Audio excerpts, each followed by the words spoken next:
Okay, here we go. All right. Well, hello, everybody.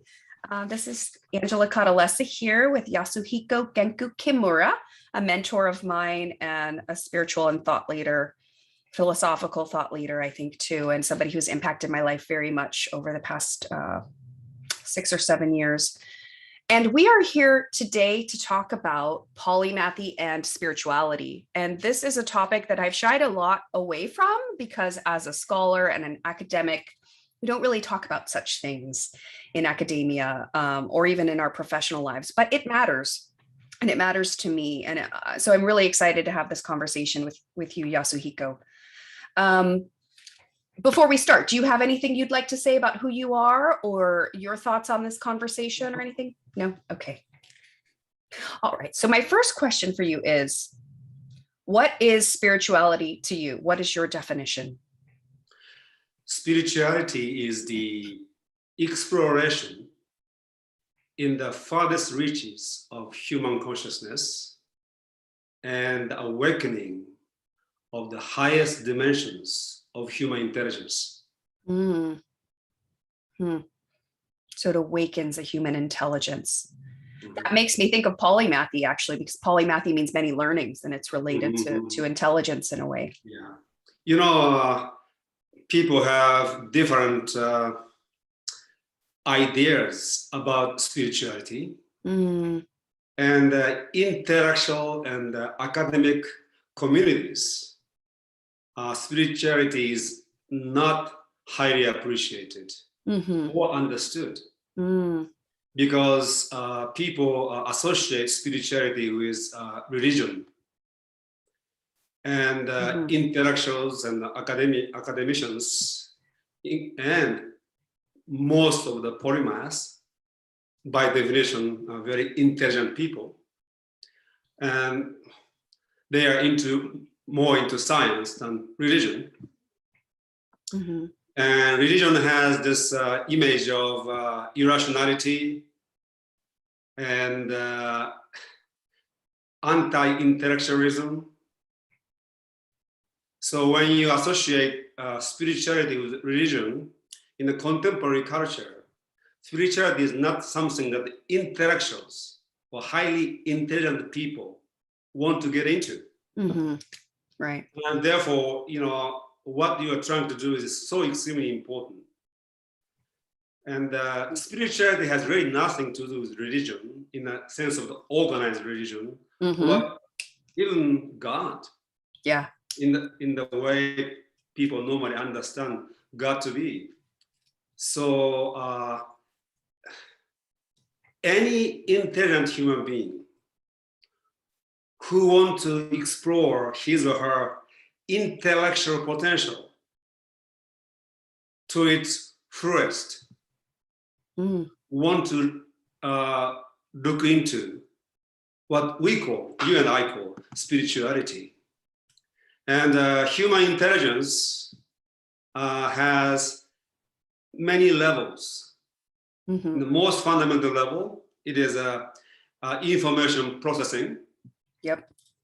So you acquire information and you learn how to process the information you acquired and come up with something.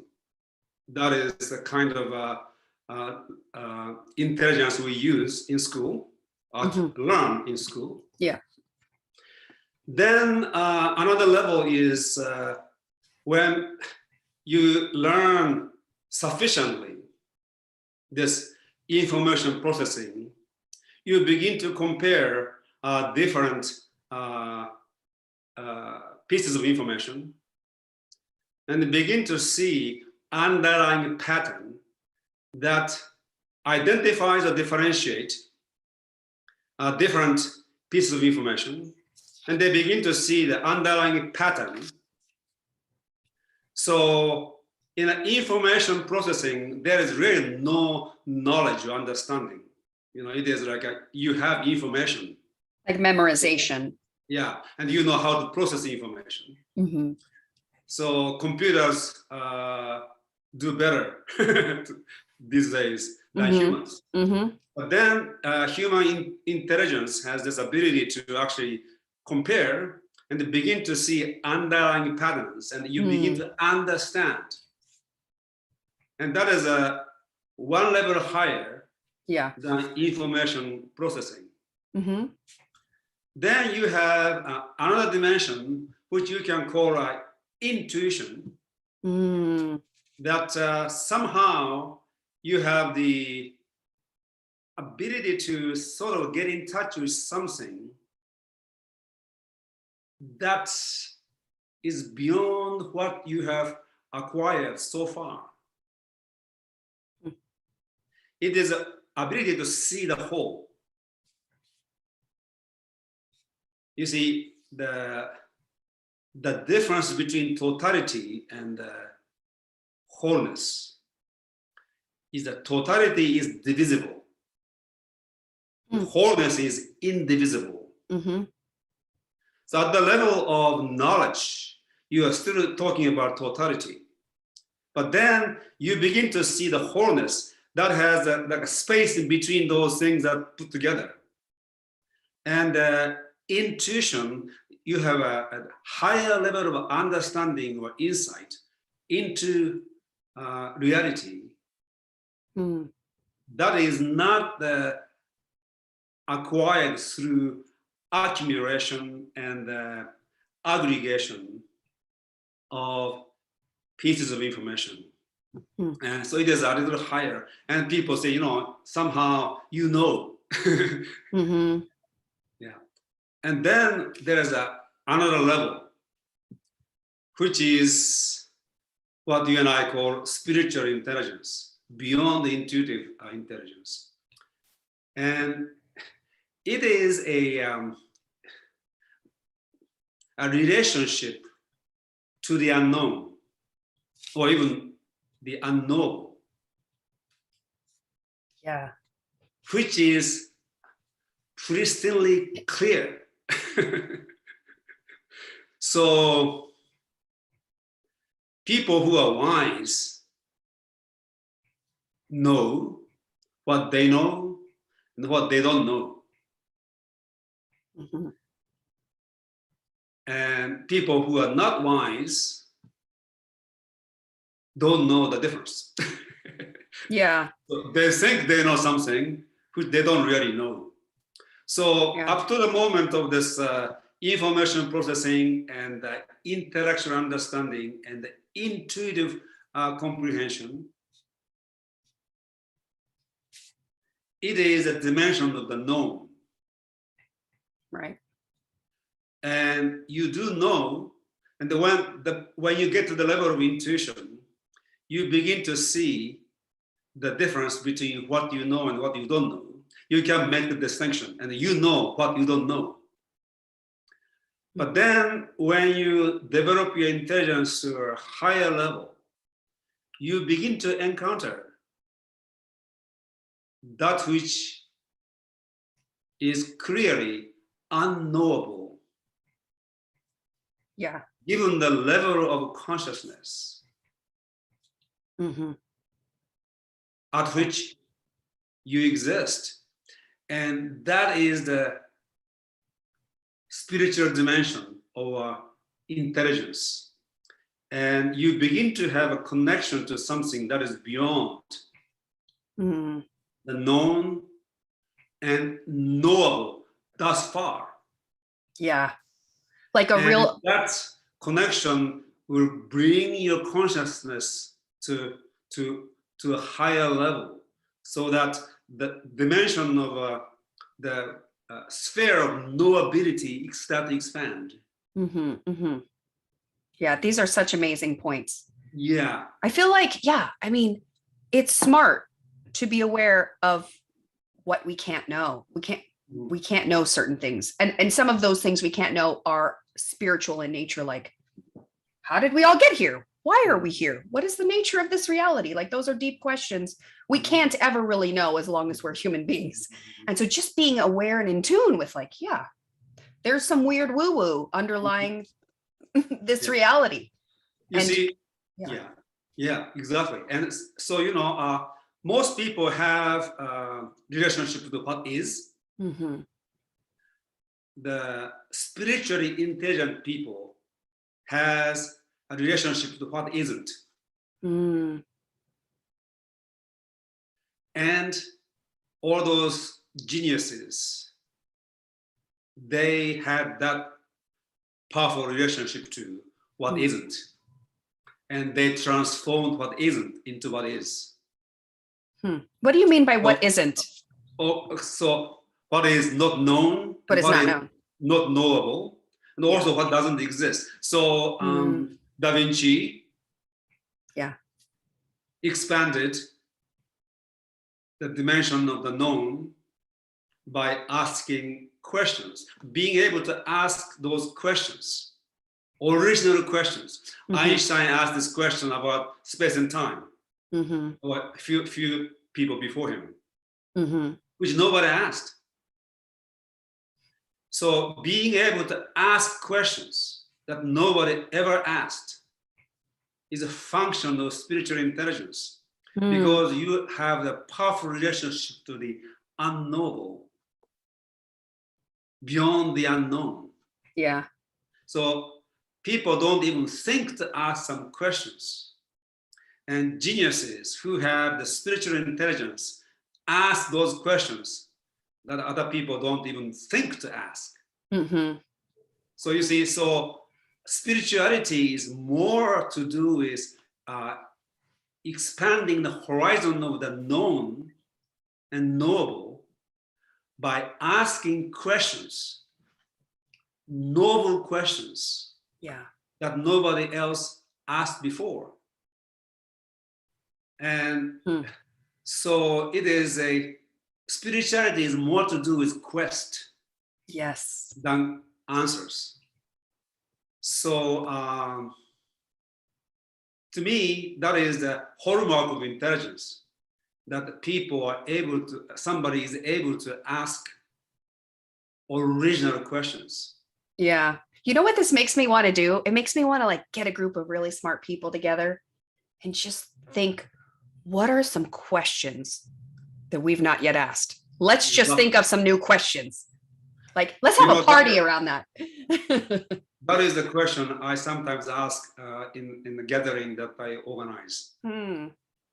What is the question that you have never asked before? Asking of which by itself may transform your way of being. Oh, I love it. Yeah, good question. You know what strikes me too as we're talking about this is that one of the hallmarks of being a polymath, in addition to being good at learning and gathering information, which are some of the types of intelligence you've talked about, is just an openness to experience, an openness to ideas. And it strikes me that if someone is polymathic, but they're quick to turn away spirituality, to me, that's a kind of intellectual malnourishment that they're allowing themselves to experience. Because I think some of how did we get here? Why are we here? What is the nature of this reality? Those are big questions, I think, that are inherent in all of us. And we should explore that. And that's what spirituality is for. Not religion, as you've pointed out. Religion is different. You see, true genius comes with originality. Originality doesn't necessarily mean that it is new. Somebody else may have asked the same question before, but it is an original question you're asking. And you may have an original thought, which is not borrowed or repeated from the past. And you see, it's almost like this. Polymathic people or people with high level of intelligence, they have very good hardware. But in the beginning of our lives, the first 5 to 7 years, we acquire mental operating system and different kind of programs. And then if you are intelligent, if you have a better hardware, maybe you can acquire more programs and you can operate better than others. But what you're operating on is the same. There is no originality because your mental operating system and programs that you run came from outside. Yeah. And philosophically and psychologically speaking, this is a mode of believing and beliefs. So fundamental human mental operating system up to today is believing. And upon that operating system, we acquire many programs that are beliefs. And intelligent people, in terms of hardware, they do better with the existing system. So they may score higher scores in schools. They may get advanced degrees more easily than others, and so on and so forth. But it is really an acquisition of knowledge and repetition of what they have acquired. And in the worst case, people really become believers. People who do not have a high level of intelligence, they tend to believe. And or maybe I may be wrong about that. Actually, I used to have a great friend who was a master hypnotist, and he told me that the higher the IQ, easier to hypnotize, and deeper the hypnosis, which means maybe the person of a high IQ acquires in a sense of being hypnotized. Interesting. Yeah, and genius is not there. So the person is highly intelligent. He may have 3 different PhDs and so on and so forth, and they get the benefit of his intelligence. But the originality is not there. I have a question for you. You may disagree, but as you were talking, it strikes me that what religions, and I'm a formerly religious person. I went to religious schooling from preschool till I was 18 years old. And so I lived in that world. I was very much in a religious way of thinking. I attended church, all that good stuff. And I feel like part of what religion tries to do is it tries to give answers. Calm down. Here are the answers. Here's what you should believe, and have some faith, but here's what to believe. And I feel like what spirituality is, well, we don't know the answers, but we're in this quest to be tuned in to the unknowable and the unknown. Does that resonate with you?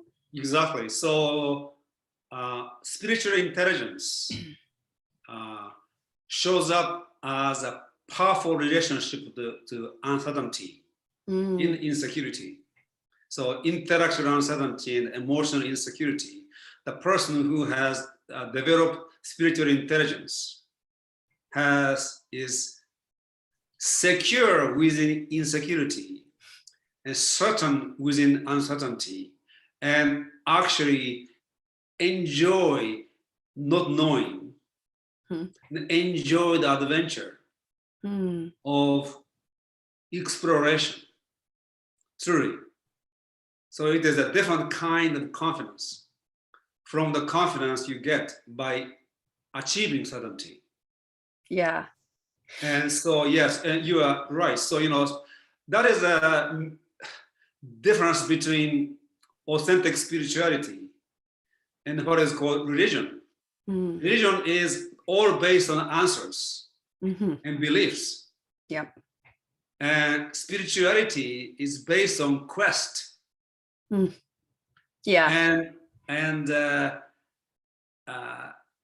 this joyful endurance of uncertainty and the unknown. Yeah, like how cool to be part of this amazing, magical, unknowable soup of existence that we're in. Yes. Exactly. You know, maybe I'll take this opportunity. Everybody, I just shared, or I'll share with you that I recently took a class with Yasuhiko that he was teaching on the Tao Te Ching, which I knew nothing about. And throughout, at the beginning of the course, I was like, what does Tao mean? Well, I don't know what, I mean, means different things. And I was just trying to come up with, what does that word even mean, to crystallize it in my own mind. And at the end of the course, I realized, to me, what the word Tao meant or means is it's kind of the word we prescribe to the unnamable magic underlying the nature of our woo-woo, weird, bizarre existence here. That's what it is. And so I'm like, I've always had this in me, sort of this like, there are certain things we can't know as human beings. Like our brains are just, for whatever reason, that's part of the rules here. We can't know everything. There's a lot we don't know. And so, yeah, like I said earlier, like, how did we get here? Why are we here? What is the nature of this? To me, I want to be in tune with that unknowable, unnameable magic that we're a part of. It makes me feel like I get to be a part of something really cool, to have this adventure as a human being on planet Earth right now. Yes. So you see, polymathic people tend to be highly intelligent. Mm-hmm. And they live in this world whose culture demands you to be somebody. Mm. And so if you're polymathic, you become somebody using your high intelligence. Mm-hmm. When you become spiritual, you go beyond being somebody, and you become you. You acquire self-knowledge on a different level, and you begin to express your polymathic intelligence in uniquely your way. And this is one of the most important aspects of spiritual discipline, is to free yourself from the cultural programming. Mm-hmm. Oh, yeah. And so beliefs are programs. People believe in it. Mm-hmm. So people who are born to Christian country, they believe in Christianity. Judaism, believe in Judaism. You're born into Buddhism, they believe in Buddhism, whatever the religion. And today, you may believe in atheism. Does not matter. You may believe in communism. Does not matter. You know, this believing mentality is still there. And somehow you believe in something. And you see, those are, so long as you believe in something that has been inculcated in you, you are not free. You are in a way brainwashed. Mm-hmm. So if you are highly intelligent, you are brainwashed and highly intelligent. Interesting. And, you know, and the spirituality gives you this extra dimension of you becoming free from cultural programming and begin to think originally. Yes. Begin to use your high intelligence in an original way, so that your genius is one qualitatively higher or different from the genius you have been so far. And that is, to me, so important. And we need that kind of genius as much as possible. Anybody can be genius in the sense of, you know, they become original. But if somebody who has a high degree of intelligence and achieve this originality in geniushood, the contribution he or she can make is amazing. And yes, see, so yeah. Not everybody is born with, 190 IQ. Right. So you can be a genius, unique genius at the level of 100 IQ, or you can be a genius at a level of 180 IQ. But it is important for me to see people becoming, awakening their own genius and self-bestowing genius by becoming original, by becoming free from the cultural programming Amen. In which they are born and with which they have been operating so far. Yes. And so if polymathic people can achieve the spiritual intelligence, the impact of this in society will be amazing.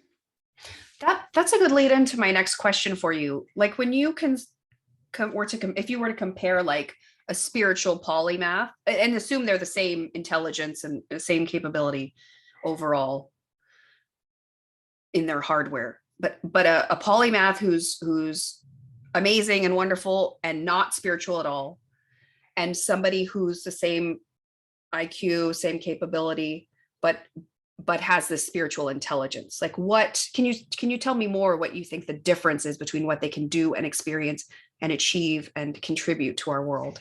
Okay, there are a number of dimensions. Number one, you can say that people who achieve this spiritual intelligence achieves a higher degree of wisdom. That is not possible.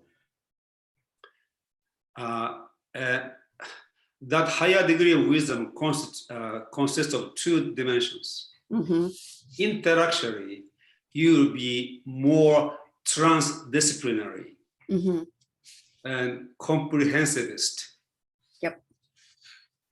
At the same time, because of your powerful relationship to the unknown and unknowable,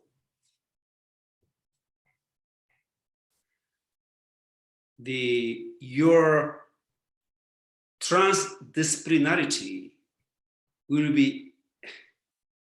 will have not just flavor, but the energy that is evolutionary, so that the range of knowability begin to evolve. And you will become more and more trans-paradigmatic. So in the past, you can say somebody like Goethe or Da Vinci, they are polymathic and spiritually evolved geniuses who had the wisdom of the kind that I'm talking about. They are ecstatic in the sense of they are, they are scientists, they are artists, and they are technologists. So they are no longer specialized. They may be, sometimes people are transdisciplinary in science. Or transdisciplinary in art, or transdisciplinary in technology. But when you become wise in this sense, you become wise in such a way, you are a scientist, an artist, and technologist in one way. And that is a possibility of a polymathic, spiritual polymathy. New kind of human beings who is integration of all of this into one being. So that's, yes. It sounds like you're saying that the person who has the spiritual intelligence is more evolved as an individual, and that they also help the collective evolve somehow because they're tuned in and open and helping. Go ahead. Their consciousness is more evolved. Yes. Yeah. And with evolution comes higher knowledge, higher wisdom, and higher evolutionary movement, greater evolutionary movement that will impact not only his or her own life, but impact others who are around them. I wrote an essay, maybe at the end of the session, I can, I'll give you the. Sure. I talked about that. I didn't use the word polymathy, but exactly about What did you call them? Oh, I read that essay. What did you call them in that essay? You know what I'm talking about? Yes. Um, Homo Deus. yeah, That's my definition of Homo Deus. yeah. Mm. You know, this begs a question too for me. You talked about the 4 levels of intelligence, with intuition and spiritual intelligence being sort of in the more evolved human beings.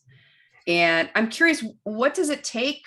Like, how does somebody help foster that in themselves, or like, how do we move forward in that realm? Okay, before I answer your question, I just want to, add to Oh, sure. to my response to your previous question, and then we move on to this. Yeah. And you see, maybe I can combine them. You see, intelligence can be measured quantitatively, Mm-hmm.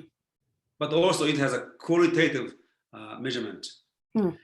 And quality, so people who have a high IQ, I'm using the IQ as a a measuring Sure. unit, has quantitatively higher IQ than those who don't have that kind of IQ. Yes, it's quantity. Mm-hmm. But the two people who have the same IQ, 140 and 140 here, their qualitative intelligence is different. When a person evolves, acquiring intuitive and the spiritual intelligence, his or her IQ measure may not change, but the qualitative refinement will be higher. So the person's intelligence qualitatively evolve. The more he or she evolves into intuitive and spiritual intelligence. And when he or she takes the IQ test, probably the IQ will remain the same. Mm-hmm. Because it is a particular dimension of intelligence quantitatively measured. Your memory may not increase. Right. Your mind may not work faster. Sometimes it actually gets slower. Mm-hmm. So, but the qualitative difference. So each person has different kind of intelligence qualitatively. Mm-hmm. And that if the person evolves in intelligence and consciousness, there will be qualitative development, qualitative refinement in each person. And that is very important to recognize. That's why we can appreciate everybody's intelligence, because qualitatively we can't really compare in the sense of who is better. It is a originality, individuality, singularity, uniqueness. Mm-hmm. You see, Beethoven's musical intelligence is no higher than Mozart's, but their qualitative difference. So that's how we can see the intelligence in more holistically. And quantitative measurement requires division. You need to divide. You need to have a unit of measurement, which means measurability is divisibility. And quality is that which cannot be divided. In order to divide quality, you need to quantify it. By self, you're already abstracting something out of something else. And then you turn quality into quantity, divisibility, and you divide them, and there you have units of measurement to measure. But intelligence is first and foremost is quality. Some aspects can be quantified, one of which is an IQ test. You know what? Yeah. What's coming up for me as you're talking about, I love what you're saying. What's coming up for me is I've come up with this 2 types framework, I've called it, where I basically say that specialists, narrow specialists professionally, are like knowers. They're trained to know the answer, and there are right and wrong answers in certain fields, accounting or taxes or something like that. And then polymaths, they know a lot, but I would describe them more as learners. Like they do better in positions where there's uncertainty and difficult challenges. And one of the parallels I'm seeing as we're talking through this is I feel like polymathic learners may be more spiritual by nature in that quest, and that the type of person who's a narrow specialist knower, I want to know, may be more comfortable with religion, where there are doctrines and answers for them. Do you see that parallel? Yeah. Anyway, I feel like I just took us on a tangent. Yes. But you see, one aspect of your previous question that it is very important to address. Yeah. So what happened for polymaths to be to be spiritual? So being spiritual, you actually free yourself from this social and cultural programming, which means you become less and less concerned about what other people think of you, and less concerned about social acceptance. In a way, you gain more and more intellectual courage and moral courage to be who you are. It does not mean that you behave strangely. You are smart enough to adjust to society, but your need to be accepted and your need to be acknowledged become less and less. Eventually, you come to realize what other people think of you is absolutely none of your business. Yeah. Really. And you don't really care. Of course, you behave in such a way that you can advance what you want to do, you want to accomplish. But you become free from culture and society. It is an extremely freeing feeling. Now,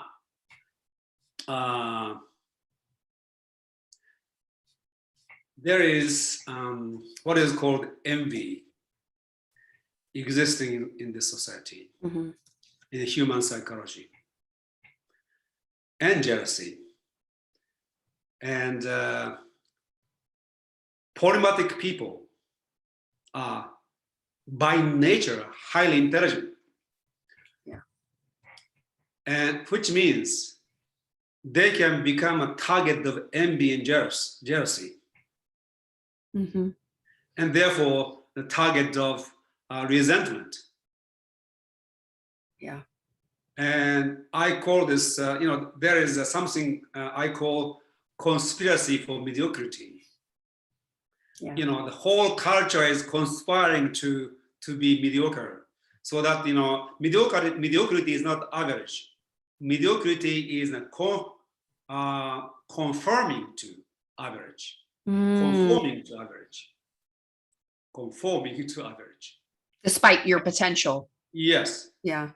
So that you don't make any waves, so that you can be accepted. Your peer will accept you. And then when you go to the university and you're a genius and having original ideas and you write some papers and go to peer review process, they don't like somebody who is far smarter than they are. So what do? You develop what is called envy deflection device. Some smart people, exceptionally intelligent people, they become extremely self-effacing or meek, humble, or funny, or avoid contact too much. They find a way so that they don't become a target of envy.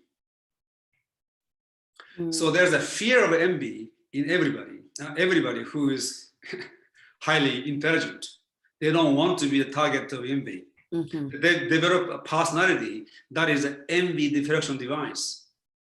But once you achieve this spiritual intelligence and become increasingly more spiritual, you no longer need to have envy deflection device because you don't need to deflect envy. Mm.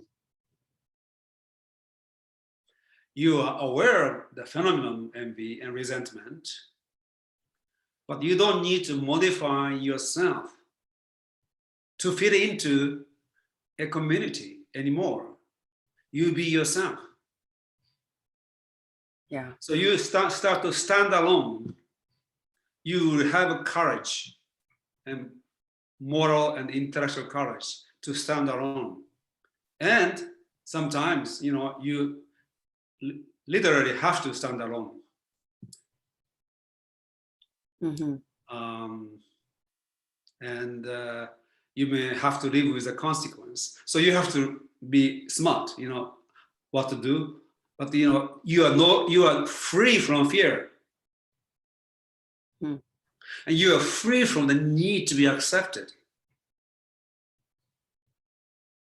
You modify your behavior and statement, whatever you do, not because you are afraid, or not because you want to be accepted, but because you want to advance your cause in the society in which you live. Yeah. So I have chosen not to teach in university setups. What's your reasoning? I will have total freedom. And I don't need to read papers written by students. Mm.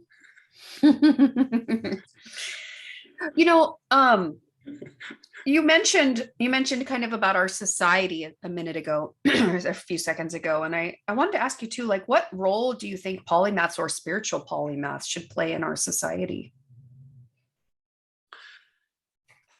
So, number one, they can advance human knowledge in a way that that may not be possible otherwise. Mm. Yeah, for sure. That's, I think, number one. And number two, by taking on the leadership role, they can actually restructure the society. Mm. So that it will be more conducive to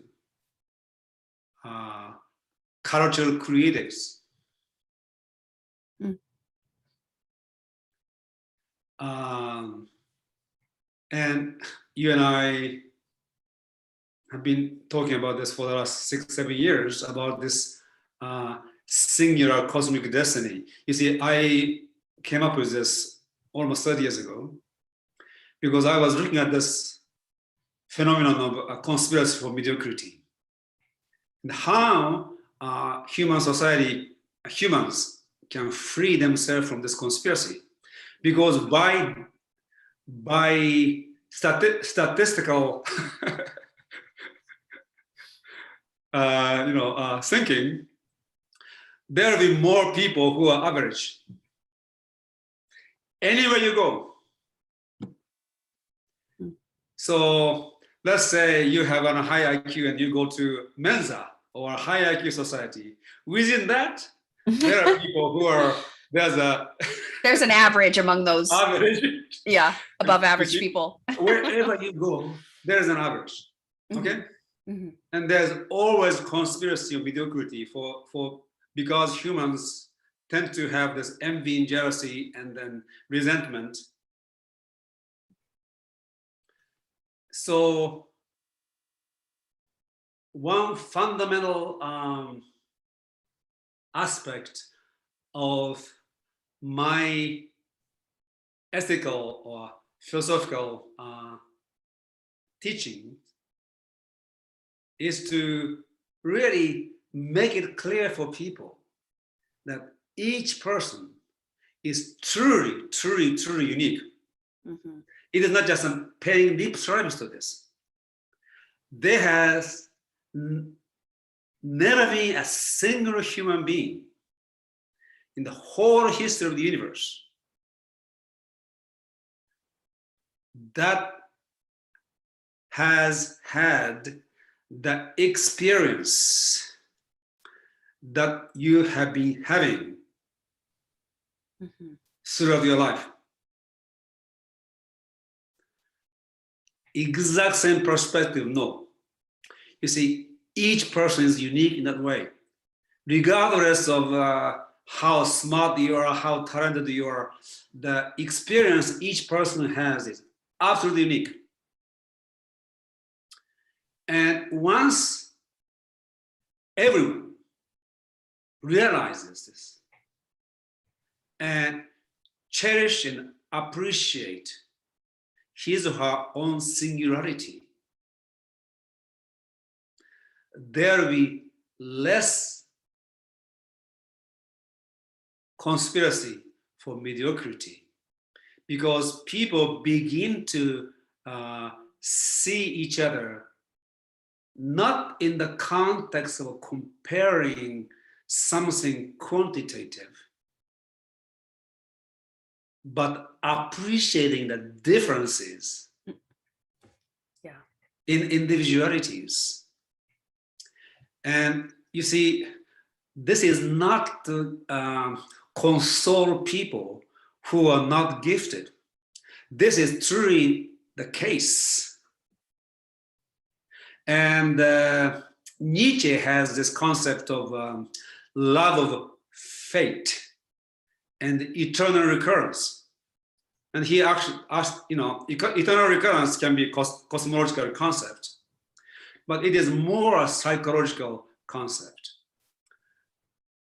Are you willing to come back again and again and again and live the exact same life that you have lived? At the same time, with same parents, with same set of talents, and same environment, over and over. Eternal means over and over again.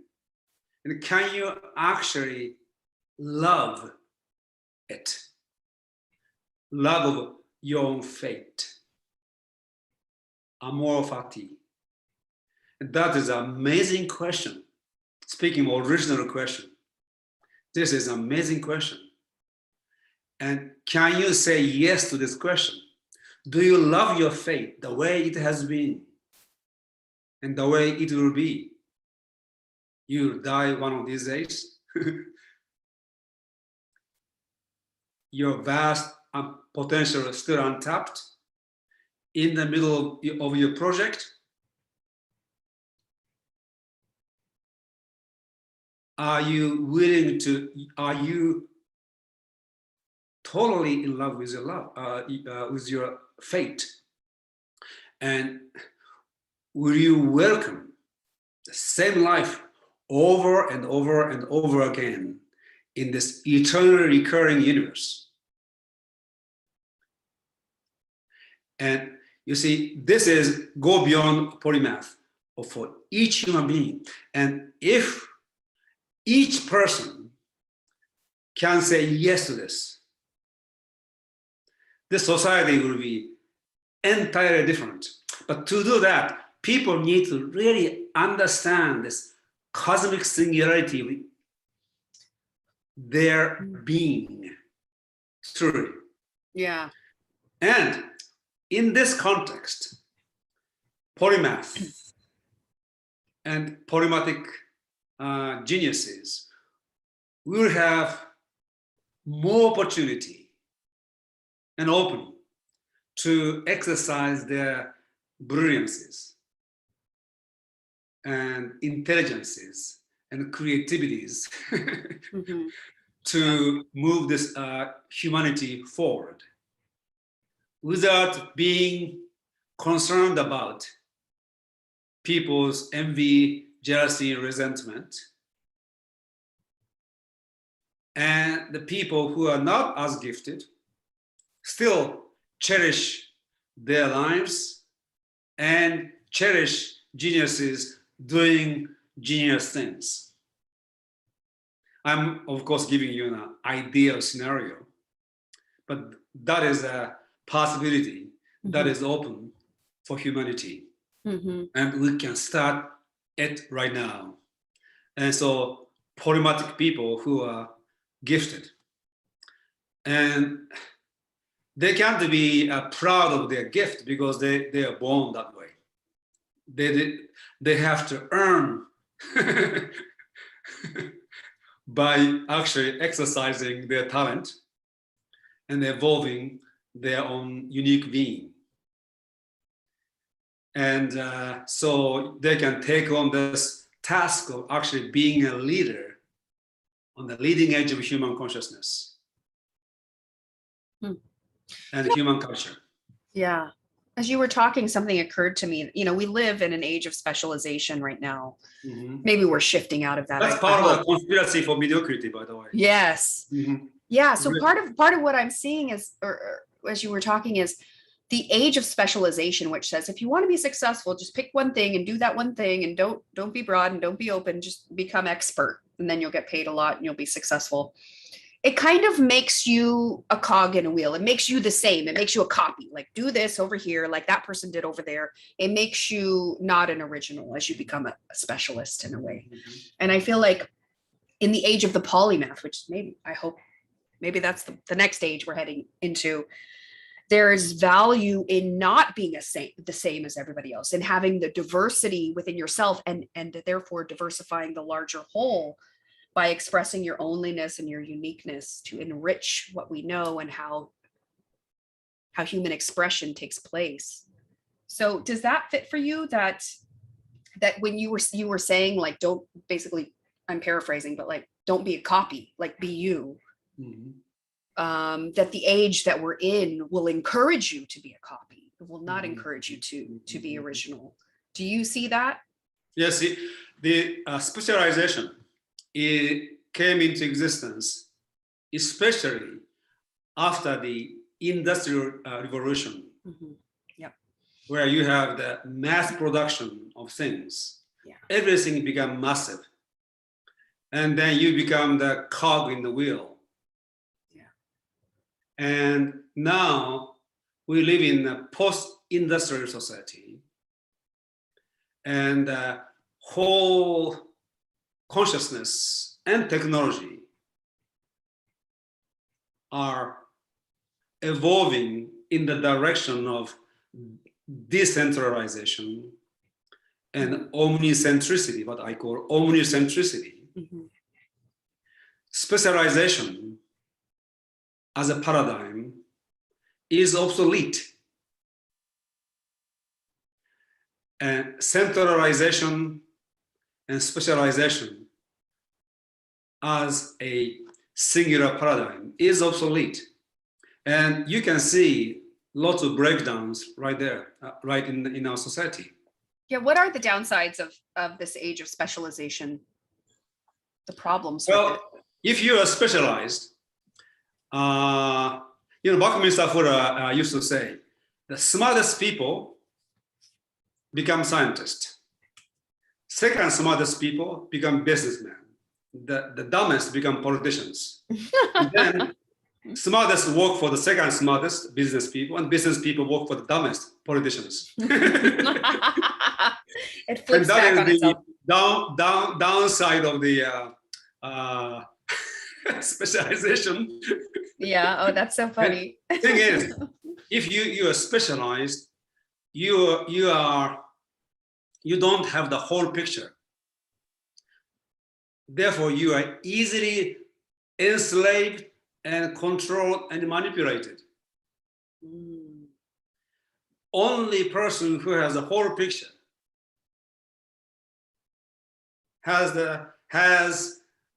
know what to do next and what is happening.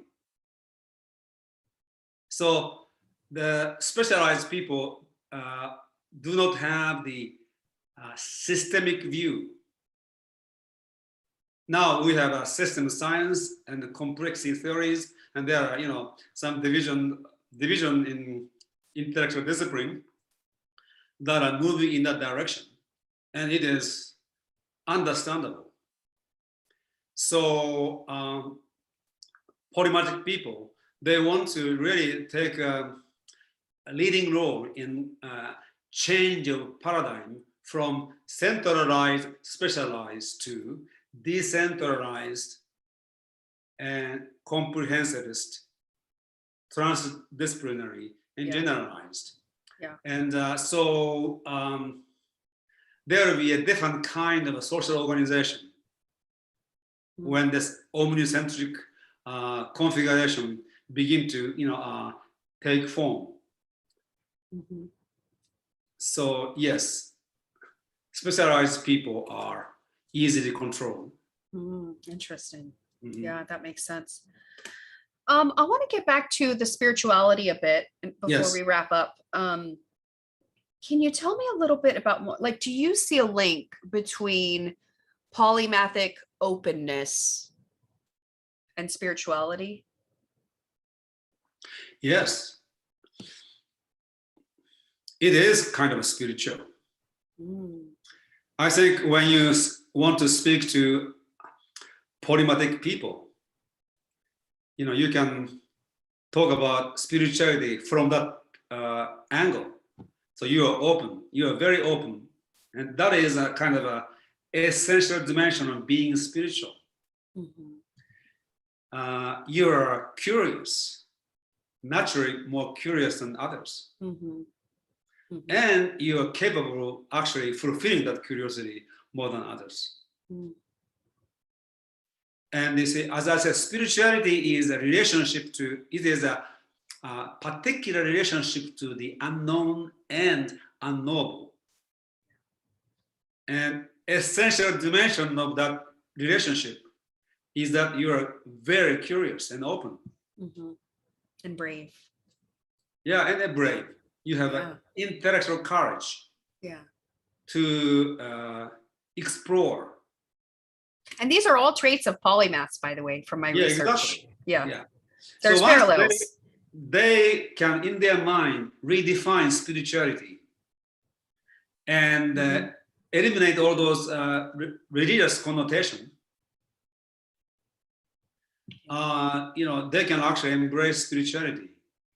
I want to ask you another question too, real quick, is for anyone who's watching this who may be religious, like say they're a devout religious person and they want to be polymathic, they want to be a Renaissance person, they want to learn a lot, and maybe they're, I don't know, maybe they're feeling a little bit snubbed by the way we're talking about religion.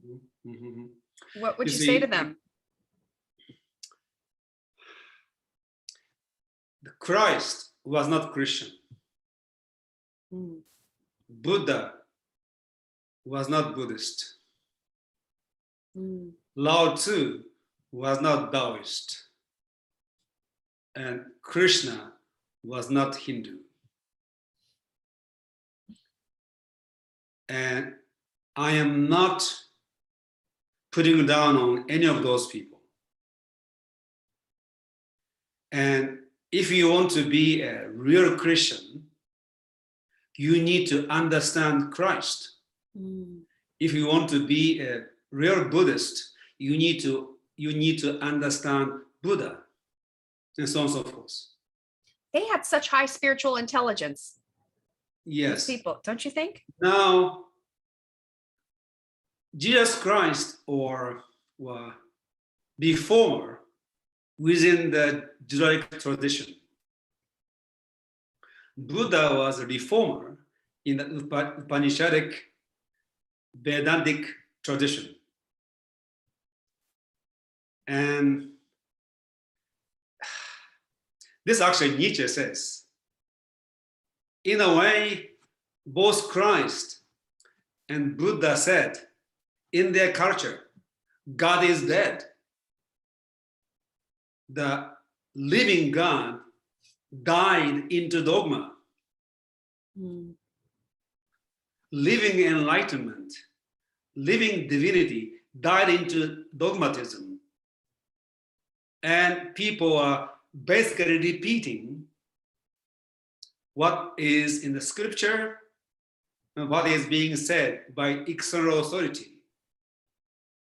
So to understand Christ, you need to get that place. To understand Buddha, you need to go into that place to really have an original understanding, the original understanding of reality, the original understanding of God, whatever that is. Free from the belief, free from the dogma that has been inculcated into our mind. And to me, that's what it means to be a truly religious, true Buddhist. So in the Buddhism, we say, actually Zen especially, we say, if you meet Buddha on the road, kill him. What does it mean? I mean, you don't kill Buddha in a true sense of the word, but Buddha, any idols, idolization of Buddha. And look, most Christians and most Buddhists, no, most any religion, they idolize those people. And everybody said, don't idolize. Idolatry was one of the things that you need to, free yourself from. And humans have this tendency to idolize. You see, and when you don't idolize Christ, you idolize Hollywood movie stars. Whatever.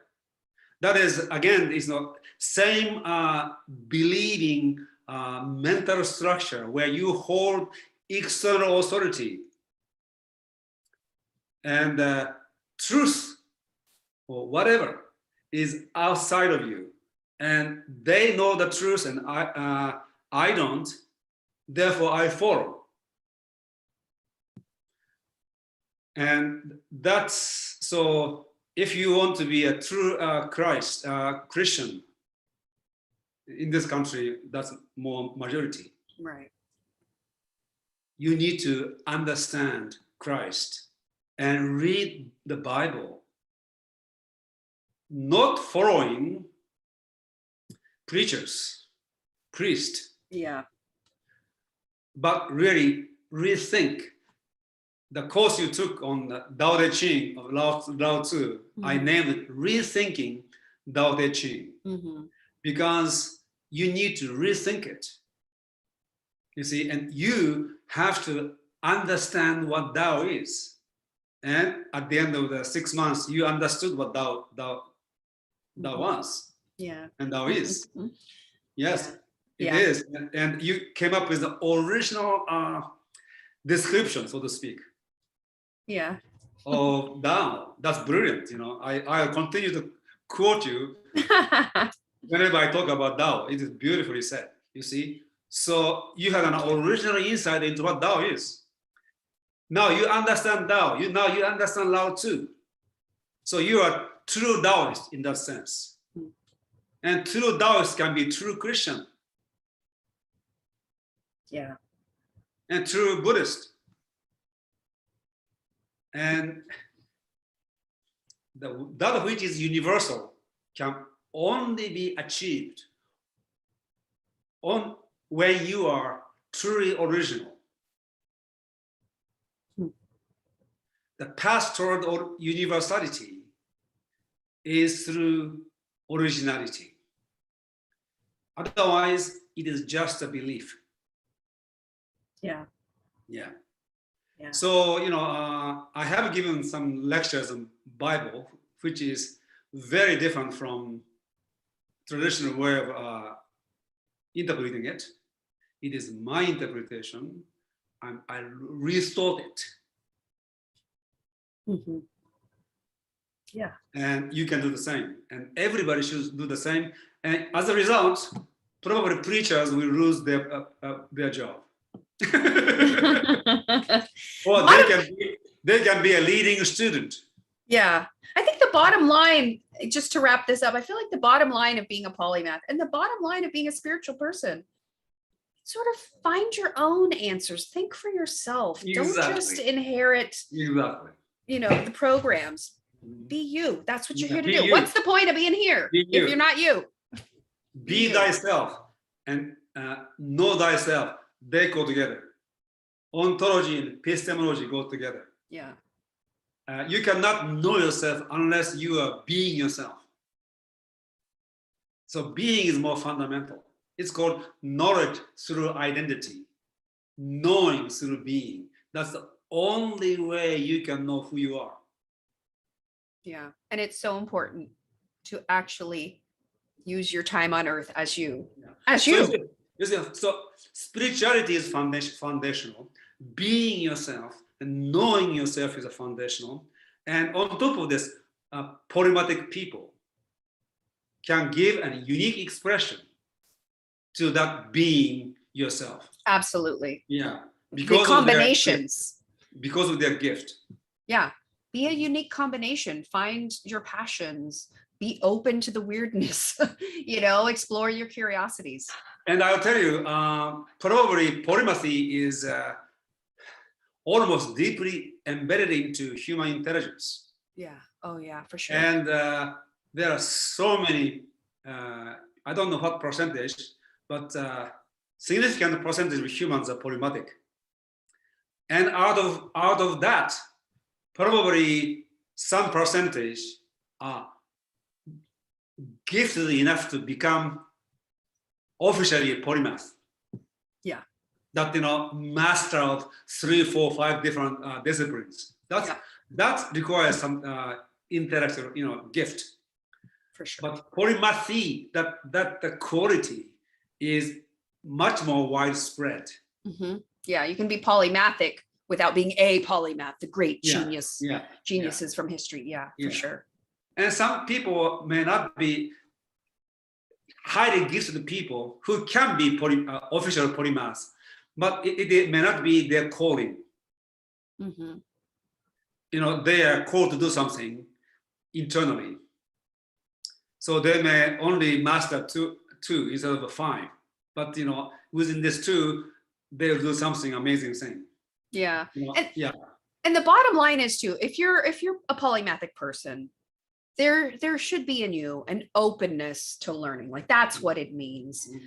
And the spiritual dimension, the woo-woo, the unknown, all of this that we've been talking about, it's an area for exploration, and we shouldn't be ashamed of it. We shouldn't be it's part of the soup we're in, is that there's unknowable. Let's be open. You see, also the intelligent people are conditioned to judge themselves by their ability to give answers. To know. And smarter you are, the more you know. And if you can't answer something, it is like a shame. No. The measure of intelligence is your ability to ask questions, really. Yeah, for sure. I agree 100%. That paradigm needs to shift. Absolutely. Let's all be more learners, less knowers. And, you ask great questions. Oh, thank you. You do.